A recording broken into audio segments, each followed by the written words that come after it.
Dinner's almost ready. Oh,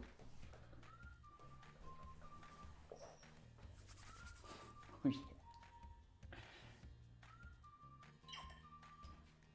Andy, have you set the table for... What are you doing?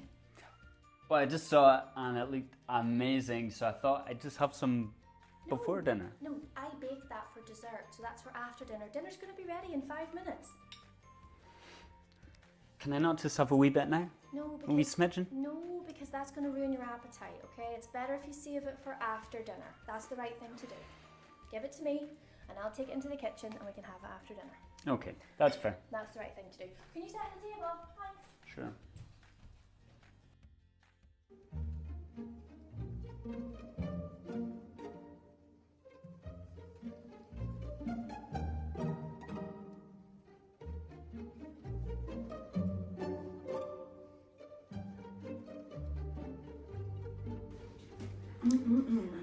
Rach! What are you doing?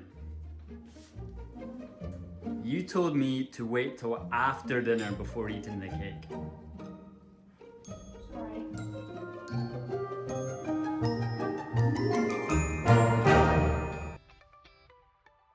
Welcome back to C4K, guys. This is episode 38. Now, you might have just seen that I made a very silly mistake there. I asked Andy to do the right thing, and then I ended up going against that and ignoring what was the right thing. Today, we're going to hear the next part in the true story of Gideon and how he didn't always live the way he was telling others to live. But before we get to that, we've got an exciting episode lined up. We've got our song. Jill's going to tell us more from our latest judge from the Bible. We've got a challenge for those of you that have super brilliant eyesight, and we'll be going over our memory verse too. But before we get to all that, we've got a visit from a very special C4K guest that we've all met before, and he's brought us a challenge for us to try it at home. Let's go find out what it is. Boys and girls, it is an absolute pleasure to be back on Carrubbers for Kids channel. Yes, it's me, Barry Trotter. And over these last few months, we've not been up to much, have we? But I've taken up a new hobby, and I've decided to start doing a little bit of poetry. Now, poetry is a fantastic form of expressing yourself through words. So, before I go to write a poem, I like to get some inspiration, and I like to go out and about in my nearby area and have a look at nature and things, and think, what could I write a poem about? So please join me on my travels today as I get some inspiration for my newest poem. Boys and girls, I've just come across a puddle. Now I know what you're thinking, a puddle isn't very exciting, it's just brown slush and water. However, I think you'll find it can come very handy in a poem. Boys and girls, look what it is, it's a swan. Now, there's quite a lot of swans around here, and I have to say, they're quite pleasant looking creatures. However, they are quite menacing if you get on the wrong side of them, so be very, very careful what you do around swans. It's a young goose. Oh, and it's making a funny noise as well. What a lovely day to be out and about in the world. Oi! Look here. What's wrong with you? You alright? You got anything to say to me, pal? Excuse me. Oi, what you doing? Hey, be kind to your friend. Biting each other's tails. I do wish these swans would get along. Boppity-boppity-boppity-boom. Aha, now we get more deeply into the forest. Let's have a look and see what is around. Well, just a lot of trees again. Aha, a log. That's fantastic. Rhymes with plenty of words. Petals, flowers, stairs, stones, more flowers. Well, I think that's enough for one day. So it's time for me to gather together the things I've discovered and to try to write a poem.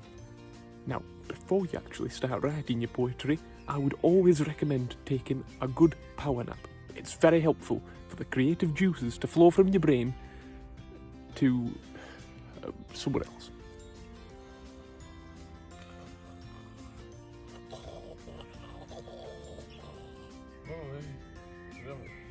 a glass of water, please. Well, I think that's me finished writing me poem. And I have to say, I'm quite pleased with this one. And you know what? I saw a competition in the newspaper the other day, and actually the Prime Minister of the United Kingdom would like to have a look at some people's poems, and he's willing to read them on live television. So you know what? I think I'm pretty proud with this one, and I'm going to send it to him. Let's see what he thinks. Oh, yes. Morning, United Kingdom. It's good to be here today. Another announcement for you. I've been sent a number of poems from people. Yes, you, the British public, have been sent a number of poems that have been written, and I'm going to read some of them out to you. The first of which is by a man called Barry. Yes, Barry is from Huddersfield. Hello, Barry. So I'm going to read his poem for you now. It's a lovely example of the literary talent of this country. So I'm going to read it to you now. So please do listen to it now. Okay. Okay. Today I met Gilbert. He was a goose. They are bird-like creatures, unlike a moose. They live near rivers and ponds, surrounded by trees. They better be careful not to be stung by bees. Gilbert sat, his fluffy little tail rested on a log, when suddenly another bird emerged from the fog. He was a white, majestic creature, and his name was Ron. That's right, you guessed it, he was a swan. Now, it's very important to remember that swans are property of Her Majesty the Queen, so please do not hurt swans. Thank you. They soon became friends, relaxing by sitting next to the river, skimming stones, texting each other on their mobile phones. That's it. That's it. What? That's all? What?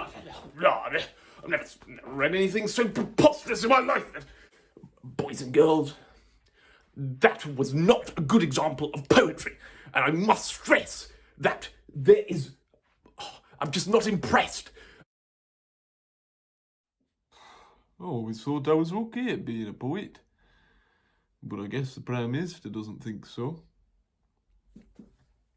Tell you what, boys and girls, how about you send in some of your poems to Carrubbers for Kids? And maybe I can take a look at them. And maybe the Prime Minister can have a look as well. I think you'd be very talented, and you've already shown your fantastic talents throughout Carrubbers for Kids in this last year or so. So, go on. Go outside, maybe take some inspiration from nature, and have a look and see if you can write a lovely poem. Thanks very much. Nice one, Barry. That was a great poem. I love that. We've got a short cartoon coming up for you guys to watch to remind you of the story from last week's episode. But before that, we're going to sing this week's song, which talks all about the incredible things that God has made, including nostrils, bumblebees, rhinos, and apple juice. Yep, you heard me right. So let's go for it, guys, and sing about our great God. 1, 2, 3, 4.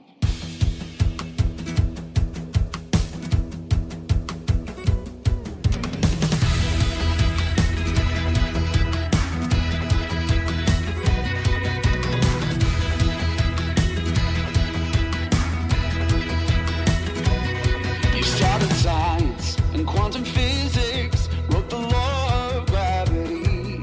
You are the smartest, you are the greatest scientist in history. You thought of narwhals and armadillos, all the creatures great and small, even the dinos a long, long time ago with the teeth and terrible claws. Our great God of all things bright and our great God of all things beautiful. Our great God of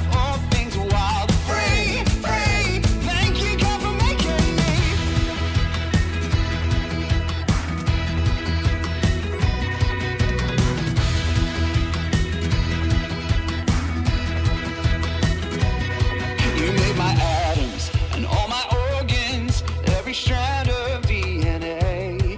You are the artist, we are the canvas. We're uniquely, wonderfully made. You make me happy, my bones and body. Love to dance like stars at night. So let's get started and have a party. Celebrate this marvelous life. Yeah. Our great God of all things bright and our great God of all things beautiful. Our great God of all things wild and free, free. Thank you, God, for making me.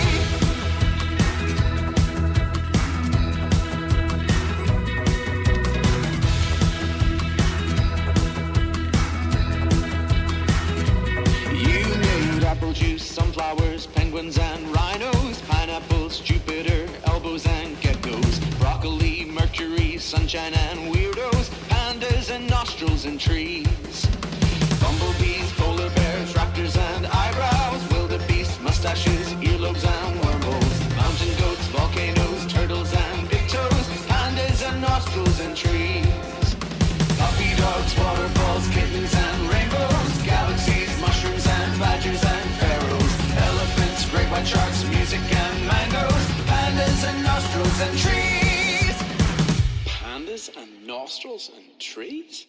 Our great God of all things bright and our great God of all things beautiful, our great God of all things wild and free, free. Thank you, God, for making me. Our great God of all things bright and our great God of all things beautiful, our great God of all things wild and free, free. Thank you, God, for making me.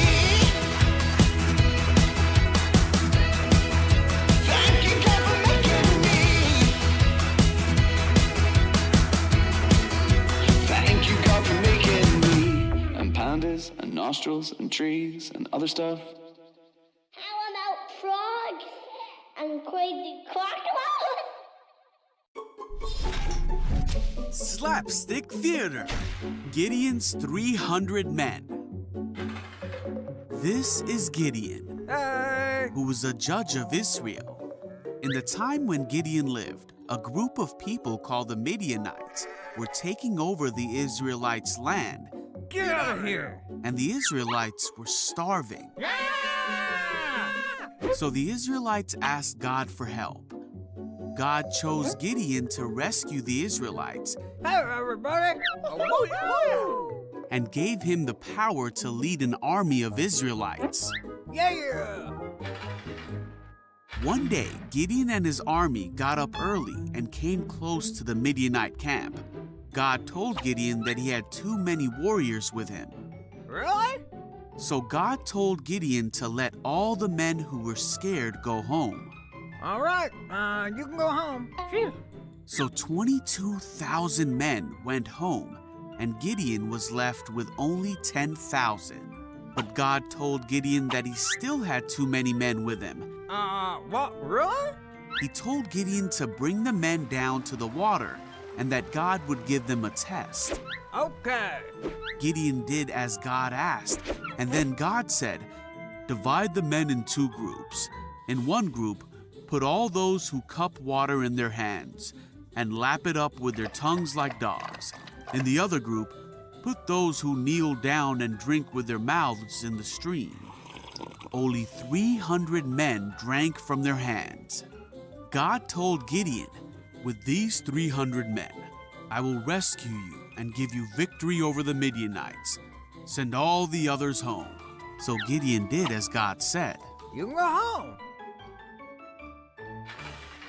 That night, God told Gideon to get up and go down to the camp to listen to what the Midianites were saying. Hey, Pura, let's go. Gideon and his servant Purah went down to the camp and saw the huge army. There were too many men and camels for Gideon to even count. Whoa, that's a lot of camels. But Gideon heard a soldier telling another man about a dream he had that showed them that God would give Gideon victory over the Midianites. When Gideon heard this, he worshipped God. Come on. Then Gideon and his army of 300 men went down to the Midianite camp. They blew their horns and held torches in their hands. They yelled out, and the Midianite soldiers rushed around in a panic and tried to escape. Then God caused the Midianites to start fighting against each other. Because of God's power, Gideon and his army had victory over the Midianites that day. What a great true story. In a minute, Jill is going to share what happened next. But before she does, I've got a wee game for you. We're going to play Spot the Difference. I'll show you 2 pictures which have some differences, and you have 1 minute to spot the difference. Look out for colours that have changed or things that have been added. There are 10 differences between the pictures. Trying to find all 10 within 1 minute is going to be tough. So good luck. The game begins in 3, 2, 1.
Okay, let's see how you did.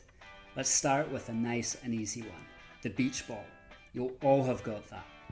Hopefully you all saw the plane as well. And you can't have missed the trumpet. That's 3. I'm guessing you've had them all so far. It's getting harder though. There's the blue tent and the wee rabbit hiding on the hill. That's 5. If you got all of them, then you've got half. It's going to get much harder now though. This guy got given a red nose, and this guy's stick turned pink. That's 7, just 3 to go. There was the sneaky green foot. Maybe he stepped in something. Okay, last 2. This guy has a blue hat. And the last one, which I think is the hardest one, is this cloud that I've turned green. Okay, if you got more than 5, then you did great. More than 7, you did brilliantly. I doubt anyone got them all, but if you did, then all I can say is that you have got incredibly good eyesight, so well done. No matter how many you got though, I'm sure you were all very focused and were paying close attention. My next challenge is to see if you can keep that same level of focus going as you listen to the rest of the episode, because you're going to hear some great stuff.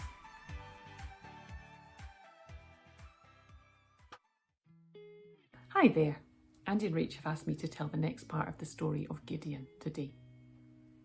You know, I absolutely love Bible stories. I love stories, especially when there's an amazing hero. In fact, I love any kind of stories with a hero. How about Moses? Do you remember when he held up his staff and the whole of the Red Sea split apart and all of the people could cross over safely? He trusted God, and God did that amazing miracle through Moses. What a hero. What about Daniel? Daniel did all sorts of incredible things, but my favourite story about Daniel is when Daniel was thrown into the den with the lions, and instead of being eaten and crunched up and munched and killed, he just had a nice nap with them, and in the morning he was completely fine, as fresh as a daisy, and ready to go when the king came to see what had become of him. There are so many great Bible heroes. Here's another one, David. Even when he was just a teenager, David killed a huge giant warrior called Goliath, and he did it not with a big sword, not with armour, not with amazing weapons, but just with a few little pebbles in a sling. I absolutely love Bible heroes. So I've got a little bit of a problem with today's story because I'm not quite sure who the hero is. So I would love it if while you're listening to the story, you could think about that and see if you can work it out. So I know that you've already seen a little summary, a little reminder of what happened last week. So we're going to start the story today at the end of the battle. God has won the victory over the Midianites with Gideon and his very small army with their torches and their pots. The Midianite army started to run away, and Gideon and his soldiers chased after them. They chased them all the way from Jezreel, where the battle had happened, across the River Jordan, and they chased them for hours and hours. Gideon and his army were absolutely exhausted and they were starving. They came to a place called Succoth, and they said to the people there, "Oh, we're chasing the Midianite army. We need to catch them and capture their kings and kill them. But we're really, really hungry. Could you help? Could we have some bread?" But the people of Succoth said, "No, we think what you're doing is really silly. We're not going to help you. We're not going to give you any bread." Gideon became really angry. He was furious. He had become quite proud of the victory.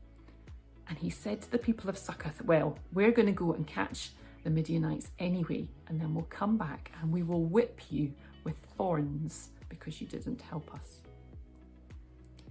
So Gideon and his army carried on, staggering on, hungry and tired, but they were determined to capture the few remaining Midianites. They didn't stop to ask God what to do. They didn't pray about it. They just decided that this was what they wanted to do. They wanted to get revenge and kill the Midianites, even though they were running away. So on they went. They came to another town, a town called Penuel, where there was a beautiful tower. When they got to Penuel, they asked the people there, "Please give us some bread, give us some water. We're exhausted and we're starving and we need to capture the Midianite kings." But just like the people of Succoth, the people in Penuel said, "No chance, we're not giving you any bread. What you're doing is crazy." Oh, Gideon became even more furious. He shook his fist at them and he swore, "We will capture the Midianites and we'll kill their kings. And then we'll come down and we'll smash down your tower because you didn't help us." And so on Gideon went. And at last they caught up with the Midianite army and surrounded them and beat them. And they caught the two kings of the Midianites. They were called Zebah and Zalmunna. They caught them. And then Gideon did another thing, which doesn't make me feel like he's much of a hero in this story. Gideon wanted to kill the two kings because he was angry with them for killing his family. And instead of trusting God to be the judge, he decided to take that on himself. And he even asked his own son, who was called Jether, to kill the two kings. Jether was only young and he was scared and he didn't want to do that. So in the end, Gideon killed them himself. And then back his little army travelled through Penuel, where they did just what they said they were going to do. They smashed down the tower and they captured and killed the people and the leaders. And on to Succoth, where they attacked the people with thorns, just as they had said. What terrible things to happen. Not the kind of things that you would expect a hero to do. Well, Gideon had won the battle, and so the people of Israel were really pleased with him. They said, "Gideon, we want you to be our king. You can rule us, and then your son can be king after you, and your grandson can be king after that." And this is one place in this true story from the Bible where Gideon actually said the right thing. He said, "No, I'm not going to be your king. I can't be your king because God is your king." Well, I agree with that. That's exactly right. But unfortunately, what happened next isn't quite so good. Gideon got lots of gold earrings from all of the plunder from the battle. And he used the gold earrings, he melted them down, and he made a thing called an ephod. An ephod is a sort of gold breastplate. It's part of the costume that the priests had to wear when they went to work and serve God in the temple. It had some jewels on the front of it. Now, Gideon wasn't a priest, so he didn't need to have an ephod. Perhaps he thought that it would make him closer to God, or it would help him to know what God wanted him to do. The problem was, though, that the people started to worship the ephod. They started to treat it like an idol. They started to pray to the ephod instead of trusting God. As well as that, even though Gideon had said that he didn't want to be a king, he kind of acted like a king. He took over whole towns, and he got lots and lots of wives, and he behaved very much like a king. So even though he had said that God was king, the way that he behaved wasn't consistent with that. So for the next 40 years, God gave the people of Israel peace. So, is Gideon the hero of our story? He was proud and angry and greedy, and he let the people worship something fake that isn't God and that doesn't have any power, and he acted like a king, even though he said that only God is our true king. I don't think Gideon's the hero of this story, but maybe a lot of us are a little bit like Gideon. We really want to trust God, and God can use us to do things like share the gospel and the good news about Jesus with our friends. He can use us to be kind. He can use us to look after people, even though, a bit like Gideon, we often also do things that are selfish and proud and greedy. I think the hero of this story is God. God used Gideon. He wasn't perfect at all. In fact, he was pretty rubbish a lot of the time. But God kept his promise to the people to save them from the Midianites and to give them peace. And that's what grace is. Grace is when we're given something that we don't deserve, a free gift. And the other place in the Bible where we hear about grace is when we think about Jesus and how Jesus died on the cross, and he took all of the punishment for everything bad that Gideon did, and for everything bad that the Israelites did when they worshipped the ephod, and for everything bad that we do. Jesus got punished. He hadn't done anything wrong. He was innocent, but he got punished. And that's grace. Grace is when we get forgiven, when we don't deserve it, and someone else takes the punishment. Thanks for listening.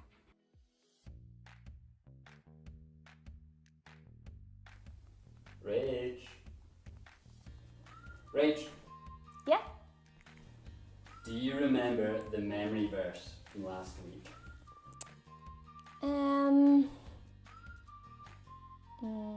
No, I'm not sure, sorry. Don't worry, I've got just the thing. Come here.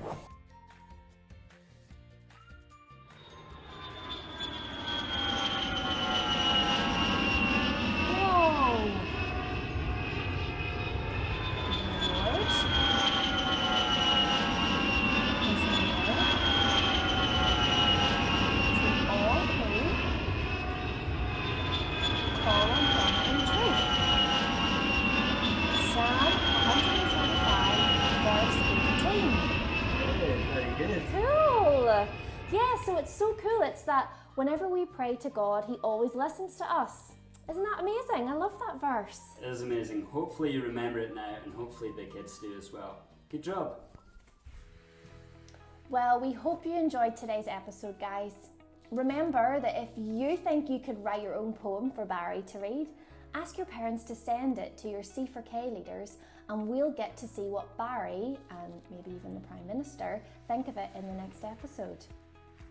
Now, we have had such a jam-packed episode today with lots going on, but it's super important that we take some time to focus on what Jill shared with us from the Bible today in Think, Do and Pray. So, for this next week, we want you guys to think. Think about how God used someone like Gideon, who didn't seem like the best choice because he was scared and he didn't always do the right thing. God chose to use him anyway to carry out his plan. Maybe there's something that you feel that God is asking you to do. Now, it might be even as simple as starting to put your trust in him. Or maybe you've already done that and God's asking you to tell one of your friends at school that you watched C4K this weekend, for example.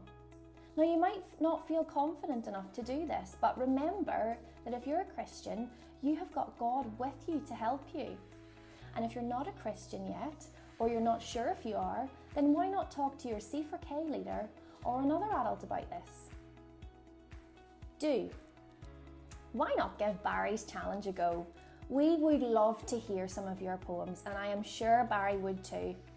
Now, you don't have to be like Barry and use nature as your inspiration. You could write a poem on something else that inspires you, or you could make a funny or a silly one too to make us laugh. You don't have to write a long poem either, it can be a wee short one. Now, I had a go at making a poem about this episode. I'm going to read it to you now. I'm a wee bit nervous, but here goes. C4K, this has been episode 38. A lot's happened, but let's get something straight. Andy was craving cake, which is hard to beat, but Rach told him, wait, you've got dinner to eat. Rach thought she'd sneak cake and be a winner. And instead, she just ended up spoiling her dinner. Barry took a stroll in nature and had a marvellous time. The Prime Minister challenged us to create our own rhymes. Today's song was great with pandas, nostrils and trees. We worshipped and sang, "Thank you God for making me." Gideon told the people to treat God as their king, but then did things his own way, which wasn't a good thing. We tried to spot the difference between Gideon and his men. Did you spot everything? Did you get 10 out of 10? Our memory verse was one that I learned in my youth. It said, "The Lord is near to all who call on him in truth." Then, as always, we'll finish with think, do and pray. From all of us at C4K, have a wonderful day and pray. Why not thank God that he always keeps his promises even when we fail to do what is right? Let's all pray together now to finish off our episode. P-R-A-Y, pray. Dear God, thank you that we don't have to figure everything out for ourselves, because lots of things in our lives can feel very confusing and complicated. Thank you that you can use us for your plans, even when we don't feel like we're the right choice. Thank you that you know best and that you forgive us when we forget to trust you in hard times. I pray that the C4Kers will come to know you even more after thinking about what they've learned in this episode. In your name, Father, amen. That's all for this week, guys. We'll see you all soon. Bye. Thank you, God, for making me. And pandas and nostrils and trees and other stuff.